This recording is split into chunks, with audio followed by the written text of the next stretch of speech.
श्री नंदकिशोर बोले।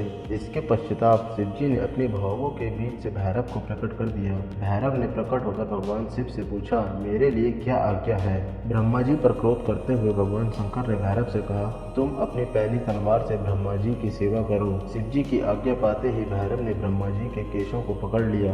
भैरव ने ब्रह्मा जी के 5वें मुख को, जिससे उन्होंने असत्य बोला था, काट दिया। अन्य सिरों को काटने के लिए भैरव जैसे ही तैयार हुए, ब्रह्मा जी शिव जी के चरणों में गिरकर क्षमा याचना करने लगे। विष्णु जी ने भी भगवान शिव जी के चरणों में गिरकर ब्रह्मा जी को क्षमा करने की प्रार्थना करने लगे। हे भगवान, आपने प्रारंभ में ब्रह्मा जी को 5 सिर प्रदान किए थे, अब इनका 1 सिर कट चुका है, अब आप इन पर प्रसन्न हो जाइए। भैरव ब्रह्मा जी को छोड़कर बोले, हे ब्रह्मा, तुमने अपनी प्रतिष्ठा और ईश्वरत्व के लिए छल कपट किया है, इसलिए तुम सत्कार, स्थान और उत्सवों से विहीन किए जाते हो। ब्रह्मा जी शिव जी से वरद और स्वामी कहकर अपना 5वां सिर मांगने लगे। इस पर शिव जी ने कहा, अराजकता के डर से मैं संसार की स्थिति बिगड़ने नहीं दूंगा। हे पुत्र, जो अपराधी है उसे तुम दंड प्रदान करो। तुम गणों के अधिपति होकर रहो, लोक मर्यादा का पालन करो। इसके पश्चात शिव जी ने केतकी के फूल से कहा, तू भी झूठ में शामिल है, अतः तू भी मेरी पूजा के योग्य नहीं है। शिव जी के गणों ने केतकी को दूर भगा दिया। केतकी शिव जी से हाथ जोड़कर बोली, हे स्वामी, मुझे माफ करने की कृपा करें।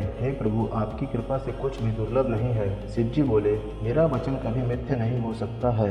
मैं अब तुम्हें स्वीकार नहीं कर सकता, परंतु मेरे भक्त तुम्हें स्वीकार करते रहेंगे। इस प्रकार तुम्हारा जन्म सफल हो जाएगा। मेरे मंडप की रचना में तुम सिरमौर ही रहोगे। इस प्रकार भगवान शिव ब्रह्मा, केतकी और विष्णु पर कृपा करके देवों के पास पधारे। देवताओं ने शिव जी का पूजन कर स्तुति की। पुनः शिव जी भी अपनी सभा में जा बैठे।